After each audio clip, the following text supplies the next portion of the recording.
screen, see if that works. Otherwise, I can jump in with plan B. Sure. Give that one a go. Yep, there's a little share screen down the button down the bottom. That's it. Perfect. That worked. It did. Alrighty. Well, my little presentation is called Risky Business, and I've just included these photos of Tom Cruise dancing as probably an example of what I wasn't doing at the start of the coronavirus. So just to give you a little bit of background on our business, so we're located up in Queensland in, I guess, one of the more, well, we're probably slightly regional.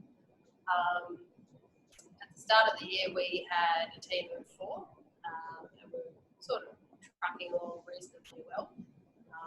But then coronavirus hit. So,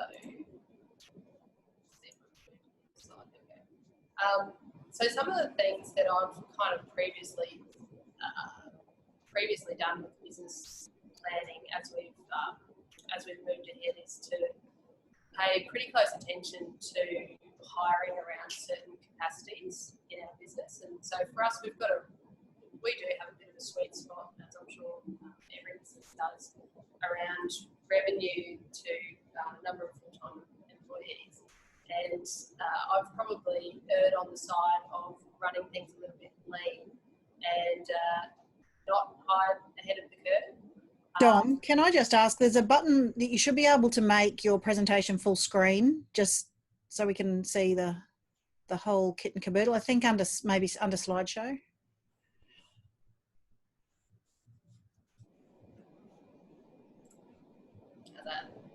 Perfect. Thanks, Dom. So yeah, I've probably not generally hired too much ahead of the curve.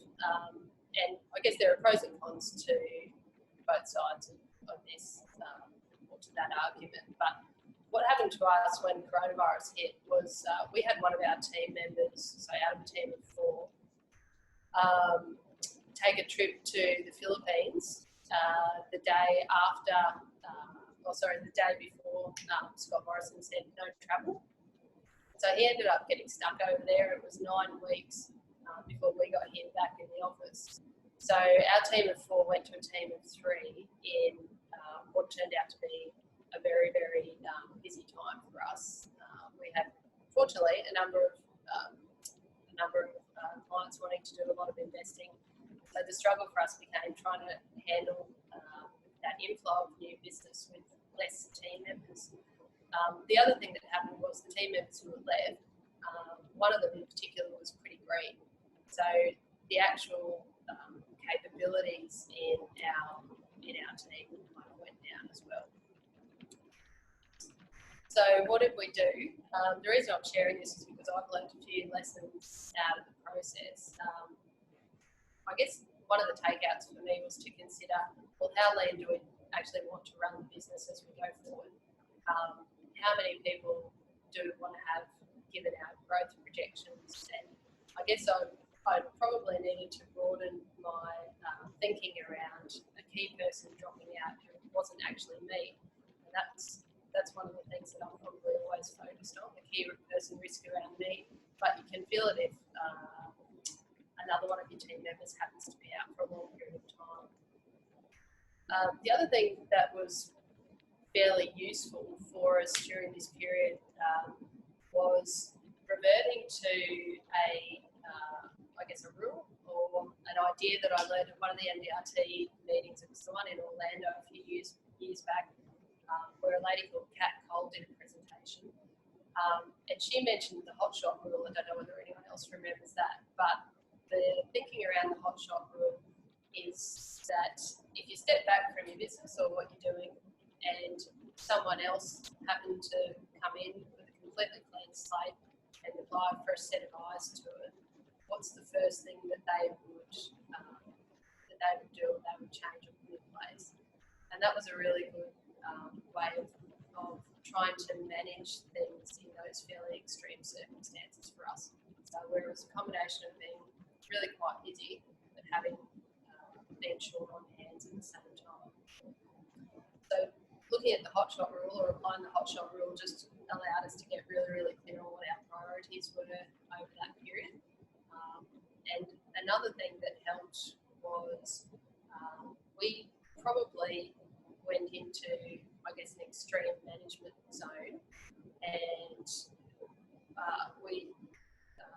also implemented my dad, who's an accountant, and my brother, who's a mortgage broker.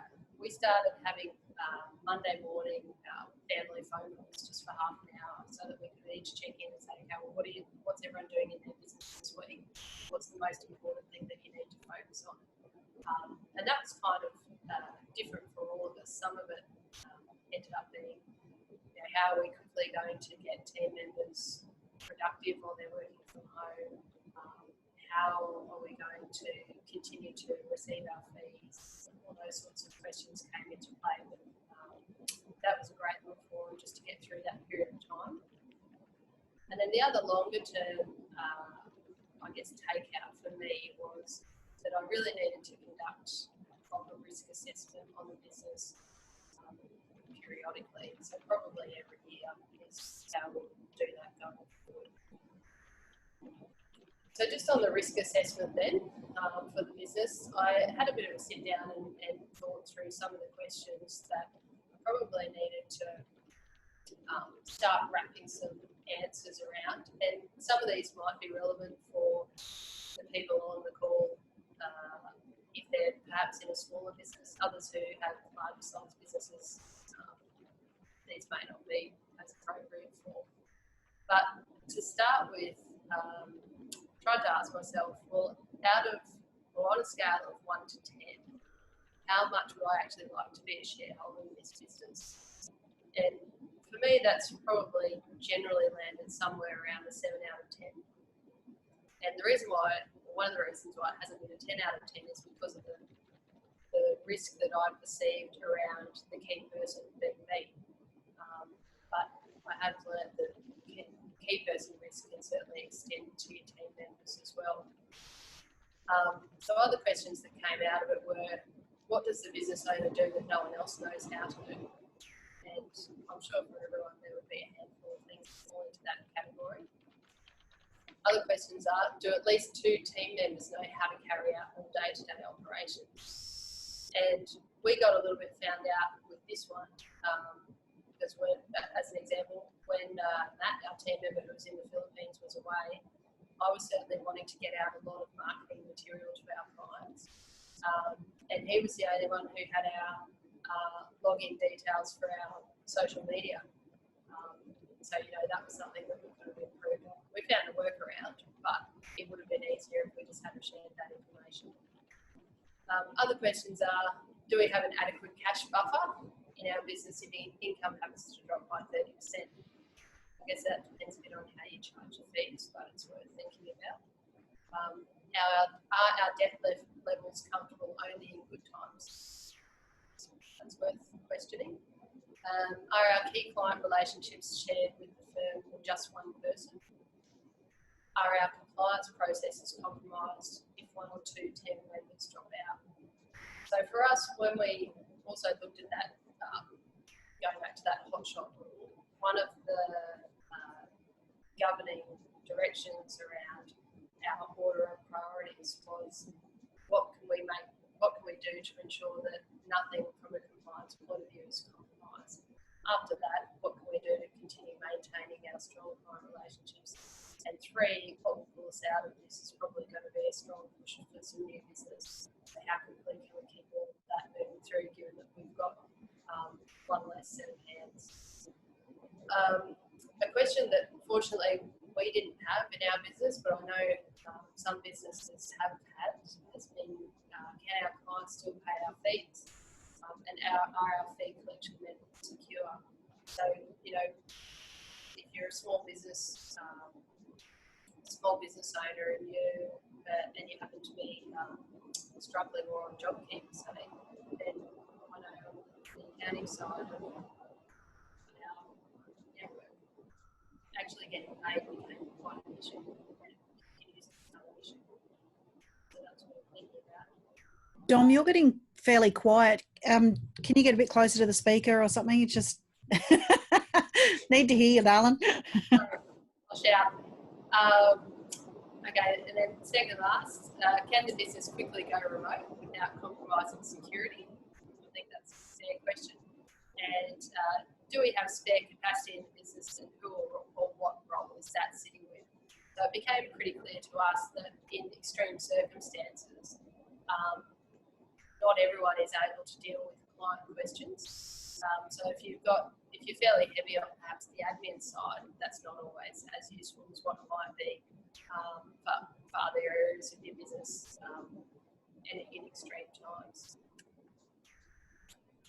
So the suggested takeouts for me was try to break down the risk minimisation strategies and work through them bit by bit. And then we are implementing a realistic risk register for the business so we can work through these methodically. And then the way that we'll roll them out in our business is just to each quarter try to make some kind of improvement that reduces the risk for us. So that was my coronavirus main lesson. I don't know whether we do questions on this now or just roll straight into the next presenter.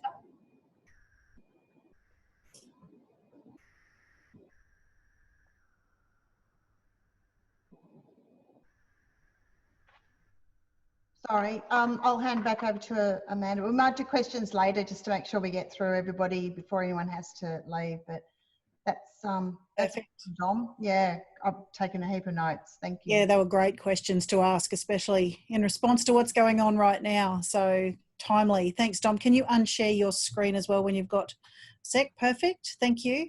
That was our Queensland champion. So today.